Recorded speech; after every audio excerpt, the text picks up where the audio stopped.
nos lo va a explicar la licenciada, precisamente en criminalística, Andrea Peñalba. ¿Cómo le va, licenciada? Buenas noches. Hola, buenas noches, licenciado. ¿Cómo está? Muy bien, licenciada. Bueno, estamos hablando de un homicidio criminis causa, no es un homicidio común, típico. ¿Cómo se deben investigar esta clase de delitos? Bueno, exactamente, justamente al referirnos y hacer alusión, ¿no?, a este tipo de casos, crímenes causa, necesariamente se deben efectuar una cantidad múltiple de pericias, ¿sí? ¿Por qué? Porque el principal objetivo que tenemos es el poder llegar a determinar cuál es el motivo del crimen, es decir, la causa y el motivo fundamental por cual se ocurrió el mencionado crimen, ¿sí? Bien. Tomando como base lo que es este hecho, ¿sí?, tenemos que tener en cuenta en primer lugar lo que se conoce como inspección ocular. La inspección ocular es la observación minuciosa y detallada que se debe realizar en la escena donde se presupone existe un hecho criminoso, ¿sí? En este caso, y como mencionaste anteriormente, al ser un caso complejo, se caracteriza ¿por qué? Porque tenemos por un lado lo que es la escena principal, ¿sí?, es decir, la escena donde ocurrió el crimen propiamente dicho, es decir, donde en este caso la víctima, Adrián Pérez, sí, pierde la vida, y por otro lado tenemos lo que conocemos como lugar del hecho secundario, es decir, es el lugar donde se encuentra, en este caso, el cadáver, prácticamente calcinado. Bien, ¿sí? licenciada, ahí hay una cuestión que hay que remarcar, que en este segundo lugar donde se encuentra ya el cadáver, estamos hablando de un basural. ¿Eso va a dificultar también el levantamiento de las muestras? Exactamente, porque como principal objetivo lo que se busca o lo que busca el investigador al practicar lo que se conoce como inspección ocular es, en primer lugar, preservar la escena, ¿sí? Porque no queremos contaminar la misma justamente al momento de ir a tomar las muestras. Entonces lo que se busca con lo que se conoce como el primer interventor, que generalmente suele ser el personal policial el que arriba al lugar del hecho cuando toma conocimiento del mismo, ¿sí? La primera medida que debe tomarse es generalmente colocar un cordón de protección. ¿Para qué? Para evitar que todas las muestras que se encuentran en este caso en la escena del hecho se contaminen, ¿sí? También para evitar por ahí que la presencia de algún tipo de intrusos y demás. Es decir, preservar la escena para que llegue el investigador o el grupo, en este caso el equipo de profesionales del CIF, ¿sí?, y realice las tareas establecidas por lo que es la inspección ocular en sí, que son una serie de pasos ordenados cronológicamente, sí, que permiten poder obtener las muestras y posteriormente remitirlas al laboratorio. Entonces, la principal finalidad es justamente evitar todo tipo de contaminación. Bien, ahora, licenciada, las personas que cometieron este horrendo crimen, parece ser que pensaron que al quemar el cuerpo dentro de la camioneta iban a borrar todo tipo de pruebas. ¿Eso generalmente sucede o hay algunas salvedades en este caso que permitieron determinar a los forenses o a los investigadores de que primero identificar a la víctima y de conocer la causa y la data de muerte? En este caso, en primer lugar, tenemos que tener en cuenta lo que es el cadáver, ¿sí? Que el cadáver se encontró prácticamente calcinado, sin embargo, sí, lo que es el cuerpo de investigaciones fiscales, a través de lo que es una pericia médico-forense y la práctica de la autopsia, propiamente dicha de esos restos, se pudo llegar a determinar, en primer lugar, cuál fue la causa de muerte de la víctima, ¿sí? Bien. Además de ello, tenemos que tener en cuenta también otros tipos de pericia. Otra de ellas es la pericia genética, ¿sí? El cotejo de ADN, el cotejo que se realizó para poder determinar e identificar a la víctima en cuestión, ¿sí?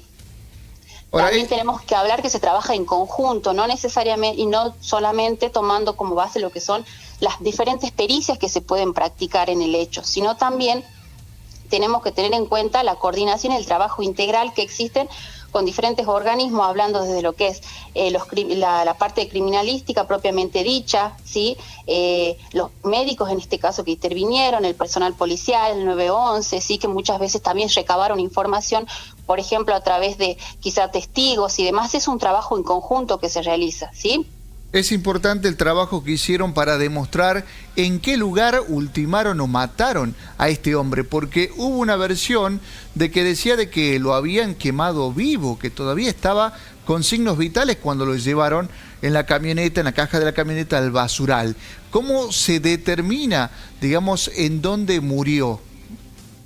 Bueno, en primer lugar tenemos que tener en cuenta que la pericia médico forense sí tiene como principal objetivo determinar cuál fue la causa de muerte, ¿sí? Además de eso, también en el caso de que se pueda determinar la hora en que falleció la víctima, nos permite también en algunos casos poder llegar a estudiar cuáles son y analizar sí cuáles son esas posibles lesiones que ocasionaron la muerte de la víctima. Bueno, en este caso el cadáver se encontraba prácticamente carbonizado, sí, pero dependiendo del caso muchas veces también se pueden presentar y se puede determinar si existieron signos de violencia, signos de defensa, signos de lucha, ¿sí? Como también, bueno, y en este caso que fue fundamental determinar, ¿no?, si en este caso la víctima ya había perdido la vida cuando comenzó lo que es el incendio en sí. El fiscal explicaba que los forenses no encontraron humo en los pulmones de Adrián y que eso era evidencia de que, bueno, no había sido quemado vivo. Exactamente, eso es una clara evidencia justamente que nos permite llegar a conocer que el individuo ya había perdido la vida, en este caso en la escena principal, como te mencioné anteriormente, donde ocurrió el crimen, ¿sí? Bien, en este tipo de casos complejos, ¿suelen ocurrir errores al momento de levantar las pruebas de la escena del hecho? Y generalmente sí, pero por suerte, sí, debido a la gran cantidad a la evolución de lo que fue en relación a todo lo que son los medios de prueba y demás, yo creo que el último tiempo se fue intensificando lo que es los protocolos preestablecidos, ¿no?, para lo que es la toma de muestra. Entonces directamente lo que hace el investigador ya con un protocolo determinado, que en este caso se llama cadena de custodia, así que acompaña a cada indicio que se puede llegar a obtener de la escena en donde se presupone que existió un hecho delictivo, nos permite y nos da la fiabilidad, ¿sí?, de que esa muestra X, por ejemplo, puede ser una toma de una muestra de una mancha de aspecto sanguinolento, sí, que es remitida al laboratorio. Entonces esa cadena de custodia, ese protocolo, a mí me da la fiabilidad de que exactamente es un indicio que fue tomado de ese lugar donde de la escena del crimen, en este caso, del lugar del hecho que se está investigando, y que cumplió con todos los requisitos preestablecidos para poder llegar como corresponde a la etapa judicial. El ¿sí? problema que tenemos aquí en el norte, en Tartagal específicamente, es de que este tipo de pruebas o de pericias se tienen que hacer o en la capital salteña o en Orán. ¿Esa cadena de custodia puede romperse o adulterarse de alguna forma al no estar en el lugar prácticamente donde ocurrió el hecho?